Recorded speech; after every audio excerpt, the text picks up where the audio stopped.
Olá a todos, sejam bem-vindos a mais um episódio do Geopolítica Próxima Jogada. E hoje vamos falar um pouco sobre a escalada nas tensões entre Estados Unidos e China a partir da visita da Nancy Pelosi à ilha de Taiwan. Sejam bem-vindos todos.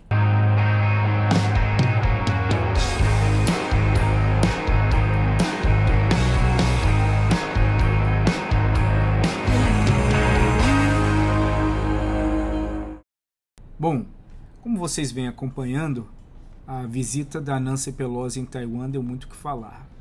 A reação da China, eu havia comentado num vídeo anterior, que já estava um pouco estridente, um pouco mais impactante, exagerada do que o normal, e o que se seguiu foi que uma série de ações militares, exercícios militares da China em relação a Taiwan ocorreram nos dias seguintes à visita da Nancy Pelosi, como uma forma de demonstrar a insatisfação aos Estados Unidos e a todos os aliados e a comunidade internacional sobre essa visita.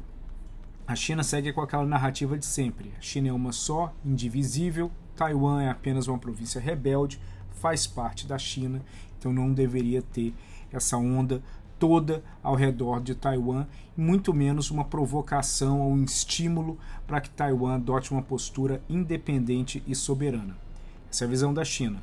A visão dos Estados Unidos, de Taiwan e de vários outros países democráticos é uma visão diferente, de que Taiwan é um país soberano, tem um outro sistema de governo, mas aí é onde moram algumas charadas, que para os Estados Unidos a soberania taiwanesa merece ser protegida pelos americanos e pelos aliados, desde que Taiwan não provoque a China. E uma forma de provocar seria declarar a própria independência. Então essa ambiguidade ela segue adiante e apesar da visita da Nancy Pelosi, que teve como intuito mostrar ao povo de Taiwan que o governo americano está por trás, aliando de uma forma muito pesada como um aliado, acabou pegando mal. Nomes importantes dentro da Casa Branca eram radicalmente contra a visita, tentaram até o último minuto convencer a Nancy Pelosi a não ir a Taiwan. Ela decidiu, ela estava já firme com isso, com esse propósito com essa ideia na cabeça. Os chineses fizeram todo tipo de ameaça e pressão, no fim não deu certo e a Nancy Pelosi acabou indo para Taiwan.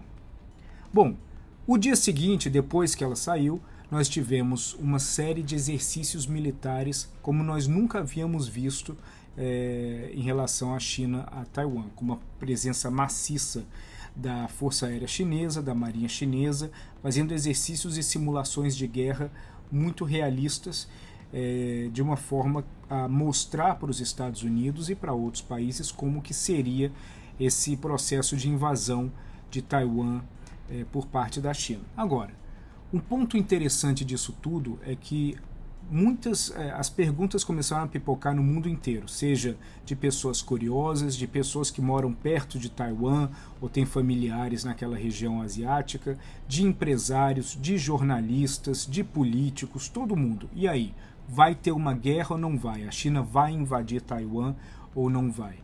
Apesar de toda a movimentação, todos os exercícios, todas as ameaças, a China não vai, pelo menos agora, invadir Taiwan. Essa é a minha percepção. E por que no momento não parece que a China vai invadir Taiwan? Por alguns fatores. Primeiro, que o momento ainda não é ideal para a China fazer isso. Enquanto a China ela ainda tem um crescimento econômico relevante, por mais que seja mais baixo nas últimas décadas, por volta de 5%, ainda é relevante e a prosperidade econômica chinesa ela ainda traz um equilíbrio no controle que o partido tem em relação à sociedade.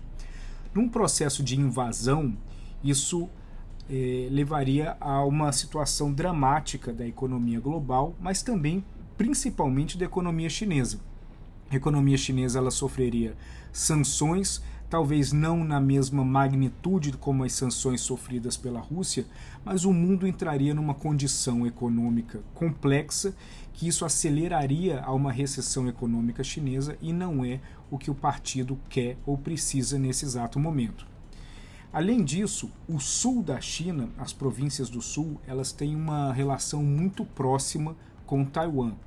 A maioria das indústrias que existem no sul da China, elas precisam e dependem de matérias-primas e fornecedores que estão em Taiwan e que enviam esses produtos para a China para alimentar suas indústrias. Além disso, tem muito investimento taiwanês na região sul da China também. Então, dentro de um quadro de invasão, nós teríamos um processo de recessão econômica dentro da China que afetaria primeiro as províncias do sul do país que estão próximas a Taiwan por conta da interdependência que elas têm com a economia taiwanesa, que obviamente seria diretamente afetada. Mas isso criaria um efeito dominó em várias partes do mundo, que hoje aproximadamente 90% dos chips semicondutores de alto nível são produzidos na China ou em Taiwan. Um processo de uma guerra nessa situação com a participação dos Estados Unidos e seus aliados naturalmente descambaria para uma situação de guerra mundial, seria altamente impactante, mas ao mesmo tempo isso afetaria, talvez antes de se escalar para uma guerra mundial, afetaria a economia global de uma forma muito mais pesada e substancial do que foi o impacto das sanções na Rússia e do impacto da invasão russa na Ucrânia. Então isso criaria um efeito dominó muito grande, onde tudo que é produzido na China e peças que são produzidas em Taiwan estariam comprometidos, e isso afetaria o fornecimento de inúmeros produtos para a grande maioria dos países que importam produtos manufaturados de sofisticação mais baixa ou mais alta. Outro ponto importante é que o próprio Partido Comunista Chinês ele não vê uma invasão em Taiwan como a forma principal de trazer de volta essa província para o controle de Pequim. Na percepção do governo chinês, eles acreditam que ainda são capazes de convencerem a população e os políticos taiwaneses a irem atrás de uma reunificação amigável. Essa narrativa ela funcionou melhor no início da década de 10, agora do ano 2000. Mas ela já funcionou melhor, principalmente antes da pressão que o Xi Jinping colocou na democracia de Hong Kong. Aquela narrativa, aqueles slogans que existiam na China de um país, dois sistemas, eram justificáveis a partir do momento que nós tínhamos Hong Kong com uma capacidade de tomar decisões bem independentes e de uma forma também muito democrática, sem uma intromissão mais profunda por parte de Pequim. Isso acabou nos últimos anos e nós vimos várias imagens de como o governo de Pequim ele acabou tomando as rédeas da situação em Hong Kong e esmagando várias manifestações pró-democráticas que ocorreram ao longo dos últimos anos em Hong Kong. Isso acabou impactando muito alguns políticos taiwaneses e uma parte da população taiwanesa que achava que o processo de reunificação não era tão ruim assim, que na prática acreditavam numa ideia de um país, dois sistemas. Com isso fora do baralho, a China ainda acredita que consegue, de uma forma não bélica, trazer Taiwan de volta para o seu controle, mas eles entendem que isso levaria muito tempo. E nós sabemos que a China ela tem uma paciência maior do que vários países ocidentais por conta do seu ciclo eleitoral, se fosse dizer, né, que não é bem uma eleição que acontece na China, mas por conta do seu ciclo político, existe uma percepção de estabilidade maior, e essa percepção de estabilidade maior garante o funcionamento de planos, ou a existência de planos de longo prazo, coisas que são mais difíceis de existirem dentro de ciclos eleitorais democráticos curtos, como no Brasil, nos Estados Unidos, de 4 ou 5 anos. Então, na China, essa percepção, como não há uma troca de governo e é sempre o Partido Comunista Chinês que está adiante, eles têm uma paciência maior sobre como agir em relação a Taiwan. Agora, o que eles não têm é uma paciência para mostrar que eles estão sendo afetados por provocações. Então, a escalada nos últimos anos ela se deu muito por conta de mensagens e respostas que tanto China quanto os Estados Unidos dão aos outros baseados na movimentação de uns e dos outros. Então é um jogo de provocação e de demonstração de poder dentro da região do Mar do Sul da China e ao redor de Taiwan, que acaba por si só alimentando numa profecia autorrealizável as tensões entre os dois países.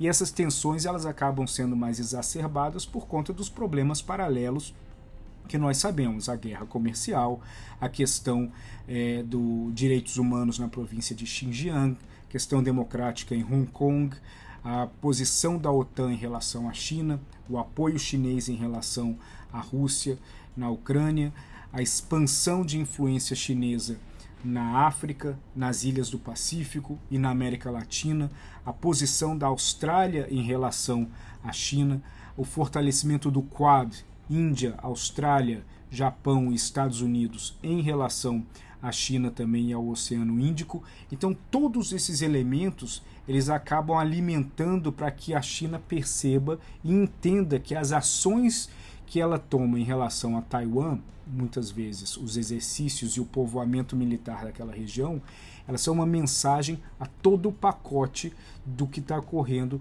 geopoliticamente no mundo, baseado nas tensões entre Estados Unidos e China. Mas isso não quer dizer que a China está se preparando para uma invasão iminente. Aqui em Washington e em Londres também, com algumas pessoas que eu converso, a percepção é de que, se houver uma invasão, a tendência, isso não é regra, mas a tendência, a expectativa desses especialistas, tanto nos Estados Unidos quanto na Inglaterra, é de que essa invasão ocorreria nos primeiros 3 meses do ano, janeiro, fevereiro e março, por conta das marés no Estreito de Taiwan. E que esse seria o momento ideal para que uma invasão anfíbia, que é o que eles acreditam que ocorreria, fosse adiante. Claro que isso envolveria bombardeio aéreo, etc, etc, mas eles entendem que os 3 primeiros meses do ano eles tendem a ser mais críticos num processo de eventual invasão da China em Taiwan. Fora disso, existe, claro, o risco, um percentual maior para os primeiros 3 meses não elimina a possibilidade de que isso ocorra no restante do ano, mas eles entendem também que esse momento não é um momento adequado e que a China poderia, num futuro próximo, se movimentar em relação a Taiwan, talvez numa invasão real, num momento onde a China percebesse que estivesse perdendo, que o partido percebesse que estivesse perdendo o controle da unidade econômica em relação à população. Isso poderia ser resultado de uma recessão, ou de algum boicote, ou de sanções mais robustas de outras partes, de outros países em relação à China, alguma situação que levasse a uma depressão econômica, e a busca pela unificação social por meio do nacionalismo poderia acelerar um processo de invasão em Taiwan. Se isso vai acontecer, quando vai acontecer, isso é pura especulação, mas acredita-se que essa poderia ser uma das razões por trás que levaria a China a uma invasão no curto ou médio prazo. Eu acredito que no momento nós ainda não temos esses riscos de uma invasão iminente, mas nós temos sim o risco de um conflito entre China e Estados Unidos, porque à medida que você coloca mais soldados dos dois países na região, você aumenta a chance de erros, você aumenta o risco de um piloto, de um marinheiro apertar um gatilho de uma forma não pensada e que isso acabe desencadeando um processo no curtíssimo prazo de alta velocidade que leve a um conflito entre os dois países. Então é uma situação complexa, porque à medida que nós temos mais soldados, mais tropas, mais navios, mais aviões na região, a chance de um erro aumenta consideravelmente. Bom, vamos ficando por aqui. Um abraço a todos e estou curioso para ver o comentário de vocês. Forte abraço.